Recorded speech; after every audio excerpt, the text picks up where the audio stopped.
Sensation, le MAG. Bonjour à tous, bienvenue sur Sensation en association avec TV78. Je reçois aujourd'hui Karine Brissellebout, responsable de la mission maîtrise des risques au sein du conseil départemental des Yvelines et coordinatrice de l'opération Vaccibus. On va parler ensemble du Vaccibus qui sillonne les secteurs éloignés des centres de vaccination du département des Yvelines. Bonjour. Bonjour. Alors le département des Yvelines a mis en place le Vaccibus en mars 2021 qui permet à la population éloignée d'avoir accès au vaccin contre le Covid-19. Justement, permettre aux personnes éloignées d'avoir accès à la vaccination a été rapidement une priorité pour le département. C'était un complément de réponse à l'ensemble de la mobilisation de vaccination avec l'ouverture des centres de vaccination dans les communes et donc accompagner la démarche aller vers ces populations qui étaient plus éloignées de ces propositions, en complément aussi des pharmaciens, des médecins qui se sont mobilisés au fur et à mesure. Ça reste la priorité du département de permettre à chacun des Yvelinois d'avoir accès aux mêmes services. Alors en mars 2021, il y avait un Vaccibus qui sillonnait tout le département. Comment se sont choisies les zones où le Vaccibus devait se rendre ? Alors en mars 2021, l'accès au vaccin était compliqué pour tout le monde. Donc la priorité était d'apporter la vaccination aux centres les plus éloignés de la proposition. Là, depuis décembre 2021, où l'opération a repris, le choix s'est porté sur 3 critères.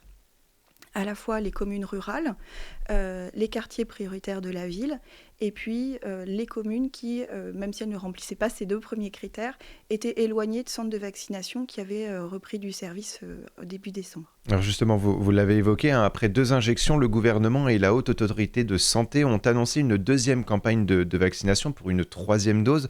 Depuis décembre 2021, le Vaccibus a repris du service dans le département.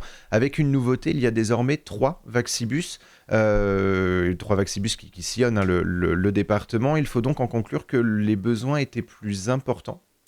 La 3e vaccination demandait à donner un service plus massif d'un coup, puisque grâce aux efforts qui ont été portés tout au printemps et à l'été, beaucoup de personnes avaient été vaccinées. Et donc, beaucoup de personnes en même temps avaient besoin de cette 3e dose, notamment en décembre, les personnes âgées qui allaient voir leur passe sanitaire tomber au 15 décembre.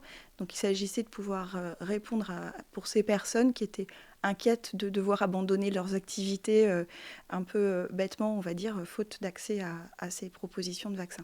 Et le Vaccibus a été largement médiatisé dans le département, mais également dans les médias nationaux.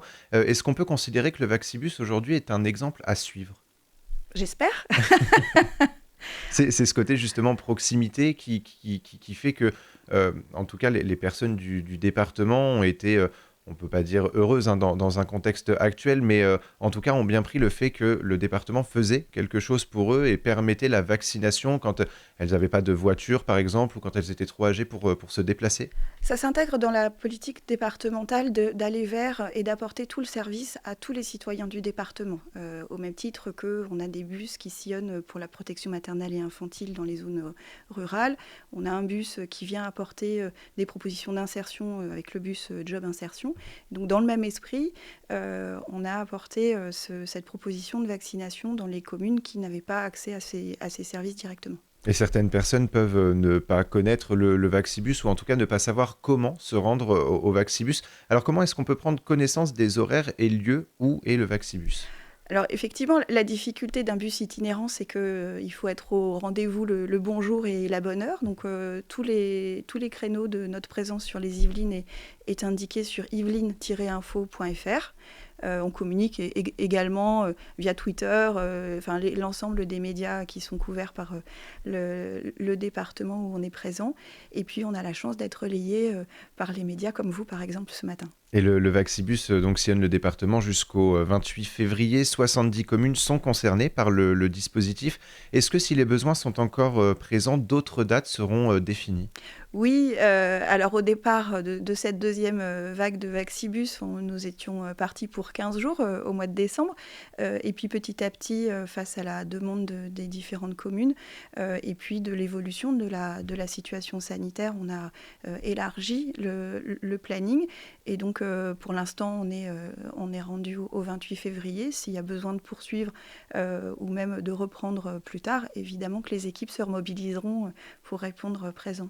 Et comment ça se passe justement quand un Vaxibus est dans notre commune? Est-ce qu'on doit prendre rendez-vous? Est-ce qu'on peut venir sans rendez-vous? Alors certaines personnes sont rassurées de prendre rendez-vous parce que elles ont des occupations dans la journée, donc ça les rassure de savoir qu'elles seront prises rapidement. Donc elles peuvent passer par leur commune pour prendre rendez-vous, mais nous sommes là en général de 9h30 jusqu'à 16h30 toute la journée et on accueille tout le monde avec grand plaisir, avec ou sans rendez-vous. En général, le temps d'attente est très court, une demi-heure chez nous, c'est le maximum. Et alors, il y a de grands débats autour de la vaccination. Certaines personnes ont fait leurs 2 premières doses avec le Pfizer. Ensuite, on leur propose du Moderna et inversement.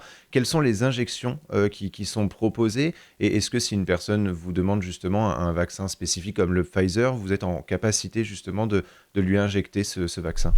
Actuellement, on a donc le Pfizer et le Moderna au niveau des Vaxibus. La consigne que nous suivons, qui nous est donnée par l'ARS, c'est de réserver le Pfizer aux moins de 30 ans et le Moderna aux plus de 30 ans. Après, s'il y a des raisons médicales pour proposer l'un ou l'autre à l'une de ces catégories, si je puis m'exprimer, il y a pas de souci, on se plie aux raisons médicales. Et le Vaxibus est, je le rappelle, à destination des personnes éloignées des centres de vaccination. On pense d'abord aux seniors qui ne peuvent pas toujours se déplacer, mais est-ce qu'il y a finalement une limite d'âge pour venir se faire vacciner? Non, pas du tout. Il m'est même arrivé de vacciner le doyen de la petite commune où nous étions, 101 ans. Donc non, vous voyez, il y a pas d'âge pour se faire vacciner. Par contre, il y a un âge minimum du fait que les enfants de moins de 12 ans nécessitent un protocole particulier. Nous ne sommes pas en mesure d'apporter ce service de manière un peu éloignée. Donc entre 12 ans et 100 et plus, nous vous accueillons avec grand plaisir. Et les maires des Yvelines ont pour la plupart été favorables à la présence des Vaxibus dans leur commune. La demande semble aujourd'hui plus forte et avec le variant Omicron et le nombre de cas qui a dépassé à un moment les 400 000 cas positifs en France. Vous avez décidé de proposer également des tests antigéniques. Alors comment ce nouveau service a-t-il pu être mis en place ? Assez simplement, puisque le constat était que nous avions des équipes médicales et toute la logistique qui était transportée dans notre bus. Simplement, vous vous présentez pour faire un test antigénique. On a les tests et l'applicatif qui vous permet de générer le certificat associé. Donc ça nous semblait tout à fait cohérent, puisque c'était les mêmes moyens à mettre en œuvre. Et puis, souvent, les personnes étaient en situation de devoir annuler leur rendez-vous parce qu'elles étaient susceptibles d'être cas contact ou s'inquiéter d'être un peu atteinte, un peu fiévreuse. Et donc, ça nous a semblé logique d'apporter cette réponse aussi à nos concitoyens. Et comment se compose l'équipe justement des Vaxibus? Combien de personnes il y a? Qui accueille justement les personnes qui viennent se faire vacciner? Alors nous sommes 8 personnes qui nous déplaçons chaque jour, donc j'ai 3 équipes de 8 personnes qui circulent. Nous avons un médecin, 2 infirmières et puis une petite équipe administrative avec un informaticien qui m'assure qu'on soit en capacité de servir le certificat en temps et en heure. Et puis, les communes ont la gentillesse de nous mettre à disposition en général une personne pour assurer la partie accueil de nos visiteurs. Alors Pierre Bédier, le président du conseil départemental, a indiqué dans plusieurs de ses discours que les zones rurales devaient obtenir les mêmes services que les zones urbaines. Est-ce que cette crise sanitaire a-t-elle rendu ce besoin encore plus évident ?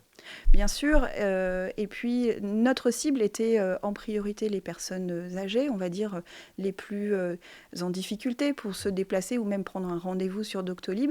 Finalement, on s'est rendu compte qu'avec la crise sanitaire et le télétravail, c'était pratique aussi pour de plus jeunes de faire une petite pause pendant leur télétravail et venir descendre de chez eux pour se faire vacciner chez nous. Et on est d'accord que le Vaxibus ne s'impose pas en concurrence des autres centres de vaccination? Pas du tout. Justement, le choix des communes dans lesquelles on va circuler se pose en termes d'éloignement de la proposition de certains centres de vaccination, de pharmaciens ou de médecins. ce qui fait que certaines communes n'ont pas jugé utile que l'on passe, puisque l'offre locale était suffisante. Et je rappelle, donc pour plus d'infos, on peut se rendre sur yveline-info.fr pour notamment découvrir les dates et où se rend les Vaccibus. Merci beaucoup, Je vous en prie. Karine Brissel-Bou, d'avoir été avec nous sur Sensation. Donc je rappelle que vous êtes la responsable de la mission maîtrise des risques au sein du conseil départemental des Yvelines et coordinatrice de l'opération Vaccibus. Et pour revoir ou réécouter cette émission, rendez-vous sur notre site et application Radio Sensation.